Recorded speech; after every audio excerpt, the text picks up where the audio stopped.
Once upon a time in the country of Japan, there lived two frogs, one of whom made his home in a ditch near the town of Osaka, on the sea coast, while the other dwelt in a clear little stream which ran through the city of Kyoto.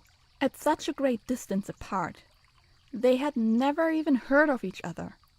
But funnily enough, the idea came into both their heads at once that they should like to see a little bit of the world, and the frog who lived at Kyoto wanted to visit Osaka, and the frog who lived at Osaka wished to go to Kyoto, where the great Mikado had his palace.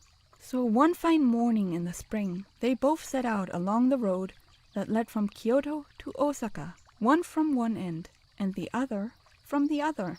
The journey was more tiring than they expected, for they did not know much about traveling, and halfway between the two towns there rose a mountain which had to be climbed. It took them a long time and a great many hops to reach the top. And what was the surprise of each to see another frog before him. They looked at each other for a moment without speaking, and then fell into conversation, explaining the cause of their meeting so far from their homes. It was delightful to find that they both felt the same wish, to learn a little more of their native country, and as there was no sort of hurry, they stretched themselves out in a cool, damp place, and agreed that they would have a good rest before they parted to go their ways. "What a pity we are not bigger," said the Osaka frog, "for then we could see both towns from here and tell if it's worth our while going on." "Oh, that is easily managed," returned the Kyoto frog. "We have only got to stand up on our hind legs and hold on to each other, and then we can each look at the town he is traveling to."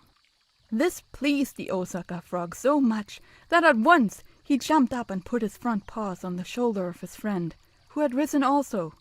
There they both stood, stretching themselves as high as they could go, and holding each other tightly, so that they might not fall down. The Kyoto frog turned his nose towards Osaka, and the Osaka frog turned his nose towards Kyoto. But the foolish things forgot that when they stood up, their great eyes lay in the backs of their heads, and that, though their noses might point to the places to which they had wanted to go, their eyes beheld the places from which they had come. "Dear me! Kyoto is exactly like Osaka. It is certainly not worth such a long journey. I shall go home." "If I had any idea that Osaka was only a copy of Kyoto, I should never have traveled all this way," exclaimed the frog from Kyoto, and as he spoke, he took his hands from his friend's shoulders, and they both fell down on the grass. Then they took a polite farewell of each other and set off for home again, and to the end of their lives they believed that Osaka and Kyoto, which are as different to look at as two towns can be, were as alike as two peas.